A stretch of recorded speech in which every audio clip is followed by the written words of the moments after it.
Good morning from the sunny island of Singapore. This is Bernard with exploreaswego. Welcome back to our channel. So we know that in Singapore, it's one of the most expensive cities in Asia, or if not the world. So in today's video, I'm gonna test my skill as a local, taking you around Singapore to see how much we can actually do with just $50. Let's go.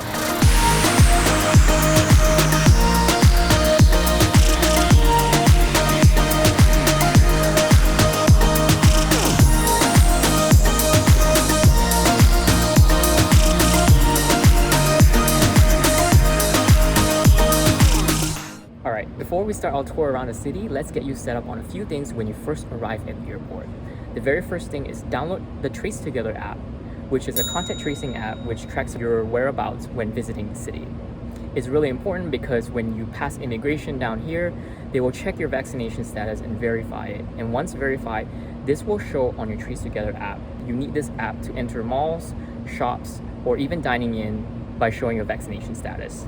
And then the second thing, before we leave the airport, make sure you buy this thing called a tourist pass, which is basically a subway card which gives you unlimited access to public transit and buses in Singapore for 1 day, 2 days, or 3 days. It's really helpful if you're only visiting for a short amount of time in Singapore because unlimited access for only $10 in a day was really nice.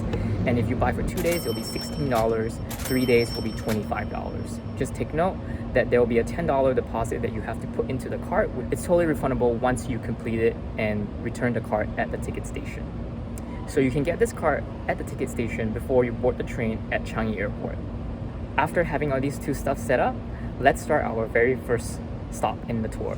If you arrive early in the airport down here, I would highly recommend you to check out the Jewel, which is a mall on the land side connected to Terminal 1, 2, and 3 of the airport. Just follow the signs and it will directly lead you into the Jewel Mall. Let's head over and I'm gonna show you a brief tour of the crown jewel of Singapore. Let's go.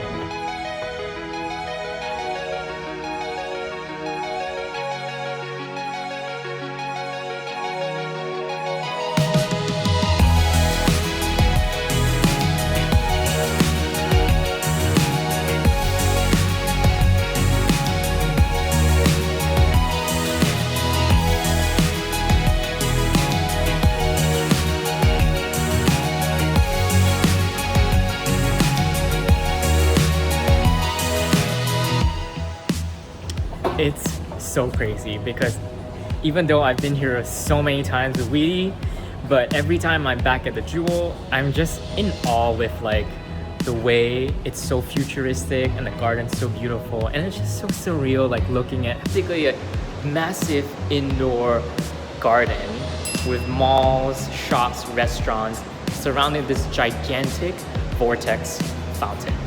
And it's something to be seen in person because it's so futuristic and really beautiful to take pictures and just enjoy in person.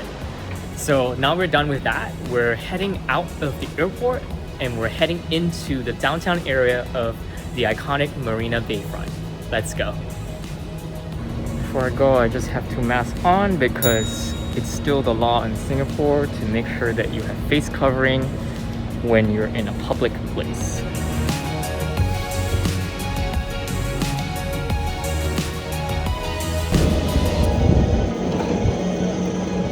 So I know that we're taking you to Bayfront right now, but I highly recommend getting off at the Raffles City stop instead. At that point, you can get off and take a look at the scenic place and take nice pictures with the Merlion at the Fullerton Bay Hotel.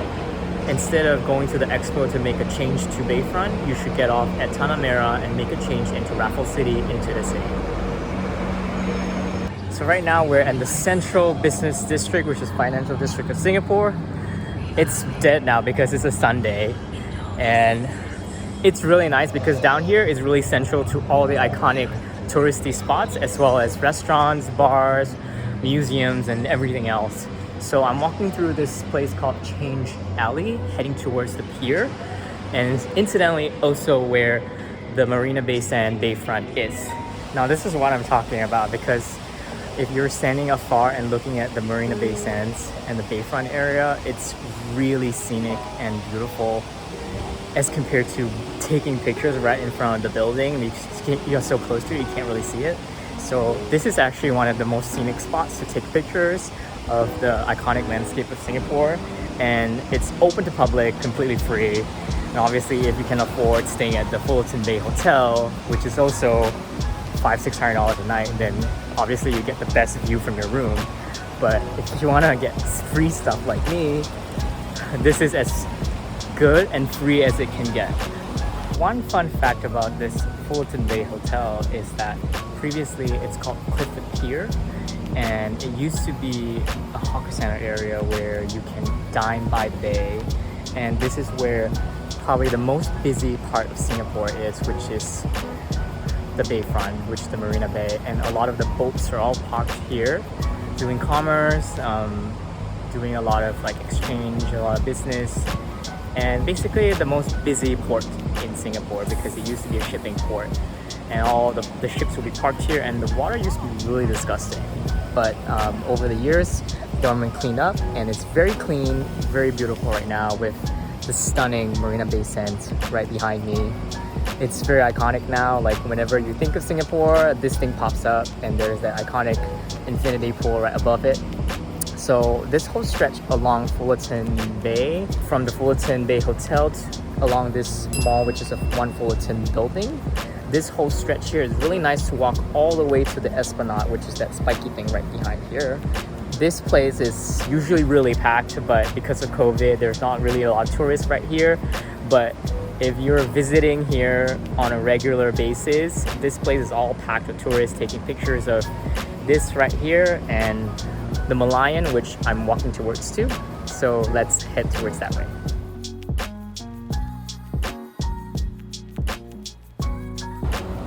So if you get a chance and you want to spend a little bit more money and you have a little bit more time, I would recommend visiting the Marina Bay Sands, which is at the Bayfront stop. Getting off there, you can actually go into the Gardens by the Bay where you can see those crazy tall, like futuristic tree flower-like structures. You can actually walk around the Gardens by the Bay on the top. It kind of reminisces the Jewel a little bit because it's very futuristic looking. It's like an indoor garden. But there's an entry ticket for $28 per person. So with this tour that I'm doing today, like we only have $50 and we're kind of on a tight budget. So I'm gonna skip that and take you to all the free sights and sounds. And right behind me here, where you see the Merlion, it's pretty iconic too because they moved the Merlion from a different location into here just so that it will have a background of the Bayfront, so that all of the iconic attractions are based in one location. It's pretty cool. It's kind of like a local mascot for Singapore. It's a half lion, half fish in the bottom, so it's like a mermaid lion thing. There's a lot of cafes and bars and a nice place to sit down for brunch if you want. But I'm gonna take you to somewhere more of a local place to eat, like a hawker center. So that will be our next pit stop. All right, so after all of the sights and sound and checking out all the free sightseeings, I am starving because I haven't had breakfast yet. I'm walking back towards the business district area, which is Vai Dai. And partially why I love about this place is that it's so close in walking proximity to a lot of food center, which is hawker center. They're famous in Singapore. If you're visiting Singapore, you have to try a local hawker center. I believe Singapore claimed the title of claiming hawker center as a UNESCO heritage site. So I'm trying to walk towards the Market Street one, and I hope they're open because I don't know if like they usually open for the business or like the weekday crowd. But I'm gonna check it out and I'm gonna show you some authentic local breakfast.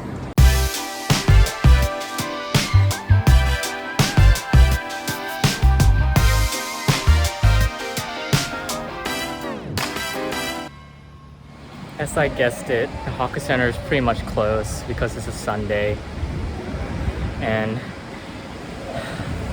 the Singapore finicky weather is against me because it's raining right now. I don't know if you can see it, but it really sucks. So I'm gonna check out another hawker center down the street. It's called Lau Pa Sat. Even though it's more touristy, but I hope their stall's open.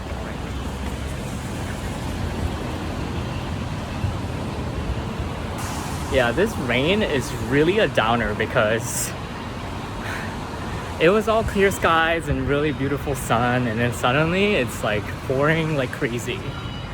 And this is as tropical as it can get in Singapore. Alright, so right in front of me right here is called Lau Pa Sat. In the direct translation, it's Old Market. Over the years, it's been renovated so much, it's kind of gentrified, but it's still a pretty nice hawker center to check out. Hawker centers are a very unique food culture experience in Singapore.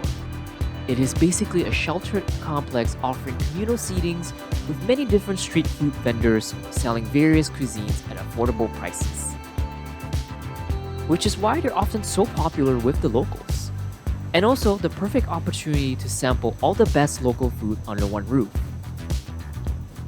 Lau Pa Sat is a really special place to visit because it is one of the oldest markets in Singapore.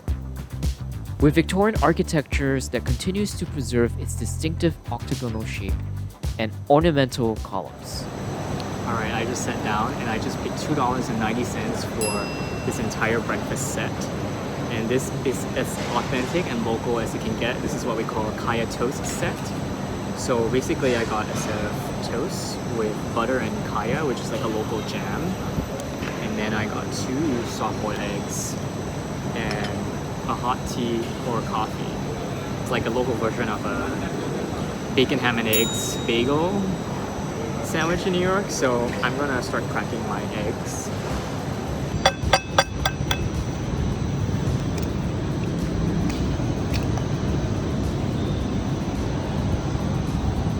This one's a little under. Whatever. Still was good. So what I usually do is pour a little dark soy sauce and then I'll mix it up. And Weedy doesn't like to mix his yolk, but I like to mix it up a little bit, give it some color.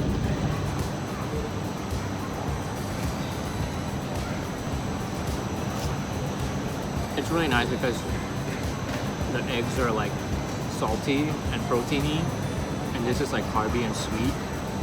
And then you just down it with a hot tea or coffee. Oh, so good.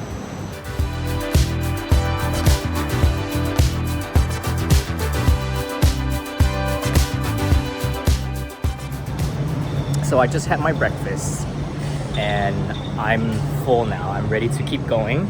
And incidentally, the sun is up again and the rain has stopped. So it's worked out to my favor. Alright, so status checked. We did the Jewel in Singapore.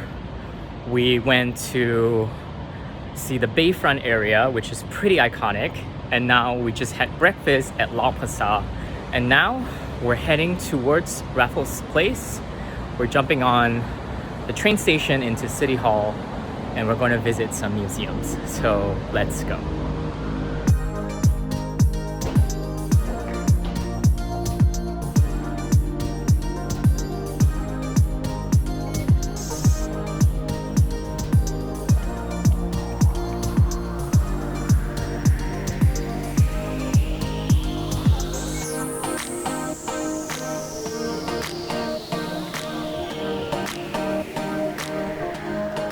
City Hall is a lot more crowded. Just gonna find my directions, heading to one of the museums. From off the top of my head, really testing my memory, I know that I'm walking towards the National Museum of Singapore, which is the biggest one, and I believe it's free entry for today. So we're gonna check that out. With so many museums within walking distance from City Hall, I decided to end up with the largest and the oldest one, the National Museum of Singapore. Admissions here begins at $15 per person, but it is currently free for local citizens and permanent residents. If you don't want to pay for entry, there is actually a bonus exhibit which is free, showcasing the colorful artifacts and artworks of Dia de los Muertos, the Mexican holiday celebrating the Day of the Dead. The museum usually has more exhibits extensively spread out throughout the 3 levels. But because of the pandemic, only the first 2 levels are currently open with displays of Singapore's history in the past 100 years.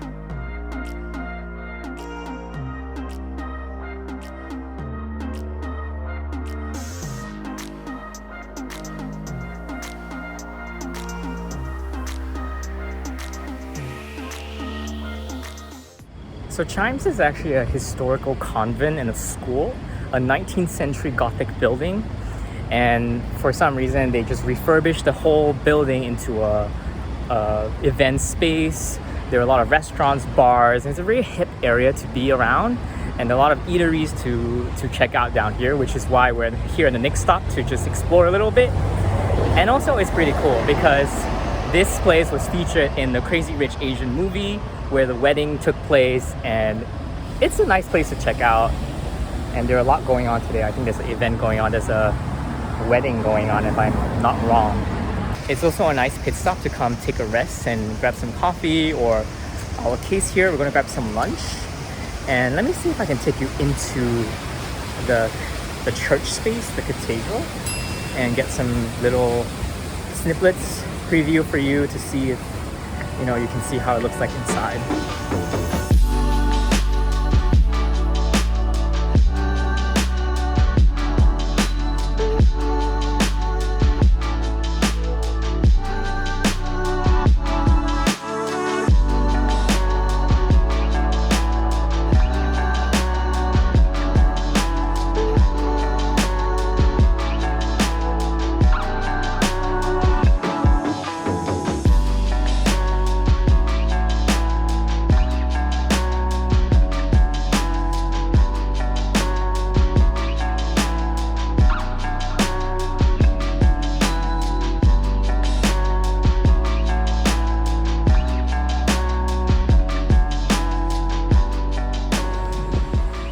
So I have my friend Elvina joining us today. Say hi. We're gonna get some lunch, and I believe we're going for ramen. So you lead the way because I don't know where to go.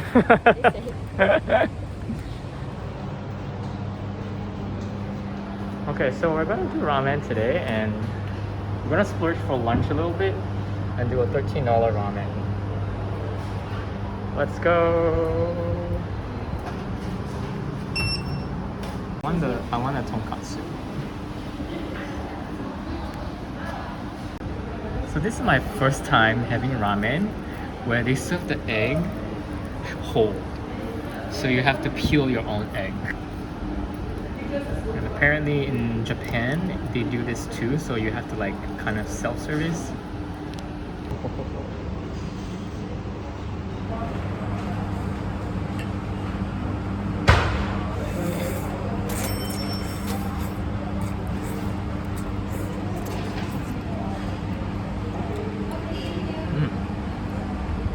Very porky.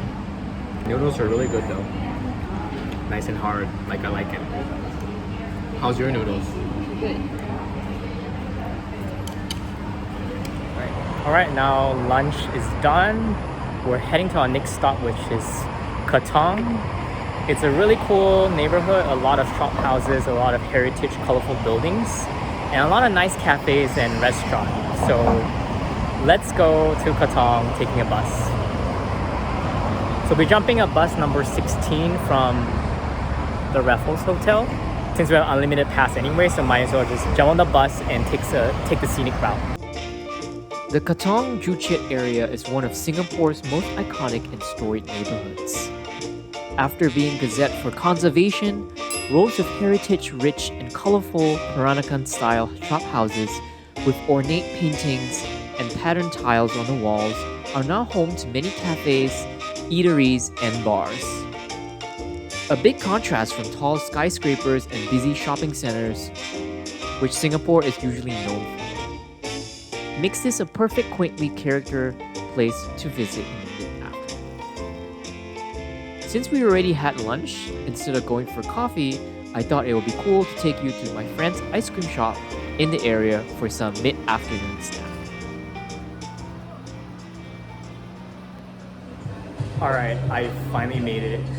It's quite a walk, but I think the walk was actually really nice because walking down this Chiat road, like there's a lot of things to see, plenty of cafes, up and coming restaurants. Right now I'm at Apiary's lab, and to be honest, this is my friend's store, and I promised like I would come here and support him. This is his third branch, and it's really exciting because I tried the ice creams last time at New Road, and it's really good. So I'm gonna order a cone, and I will give you my honest review. Alright, so there are how many flavors? 18 flavors. Well, I guess I'll go for the Apiary because it sounds like what your restaurant's named after. So, and it looks really good because it's honey ice cream with cocoa nibs. Alright, thank you so much.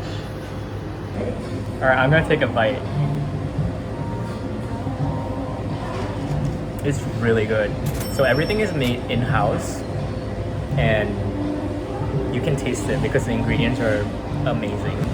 Like the honey is really good. Highly recommend. So we just finished ice cream. Now I'm just walking along Chiat Road down to Katong. If you still have some more in you, we have one more last pit stop, which is East Coast Park, which is not too far away. It's about a 10-minute bus ride. And we can watch the sunset over there and grab some food at the East Coast Park Hawker Center, or I think they call it the East Coast Lagoon.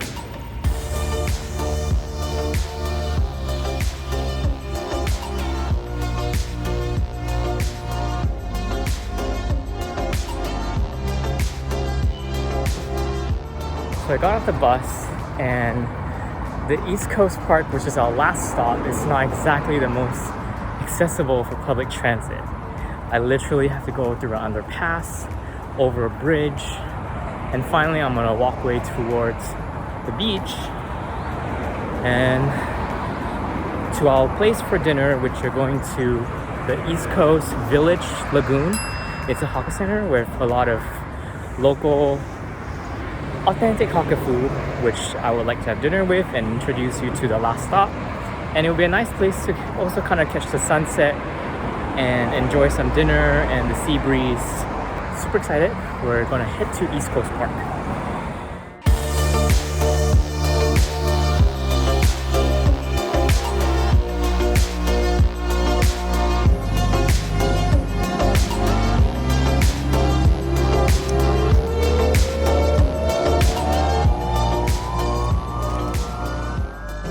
Alright guys, I am super devastated because I made all this way here and the hawker center is actually closed. It's really devastating because I want to take you to this place and we had a little bit more budget to spend, so we could have sumptuous dinner with seafood, local authentic hawker food. It really sucks. Apparently the hawker center is closed for spring cleaning or deep cleaning or something. Even though it's closed, I'm gonna make the best out of my time here. I'm gonna show you the beach, watch some beautiful sunset, and then we'll find an alternative for dinner later tonight. So let's go.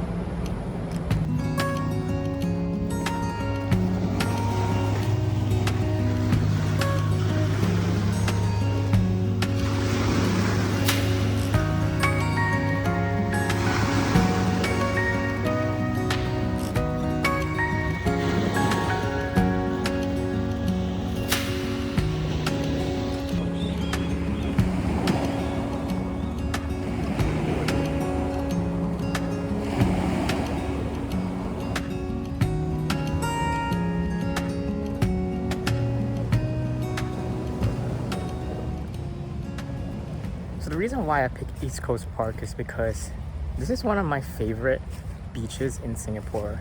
And if you get a chance to visit Singapore, it's a lot of concrete light city jungle kind of stuff. So you can do all your shopping, a lot of food. Because over here, there is the beach. And honestly, if you're adventurous enough, you don't mind taking a cycling trail or walking and you have all day to spare, you can actually walk from the Bayfront area. There's a nice walking trail leading all the way through the coastline of the East Coast Park. And I just feel like this is one of the last part of Singapore that is still left untouched. So alright, the original plan was to enjoy some local food at the hawker center by the beach. Since the food village is closed, I'm gonna take you to another place for dinner. Let's head to Katong Laksa.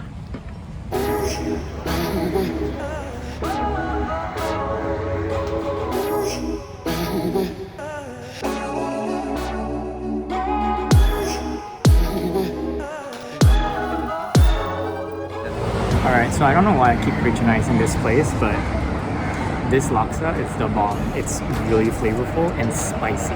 So if it's your first time eating this extra packet of chili, it's not necessary. I'm excited for it, but portions have been more expensive and getting smaller over the years. So in here there's like a thick white rice noodle, sliced fish cake, bean sprouts, shrimp, and a very spicy broth, and coconut milk.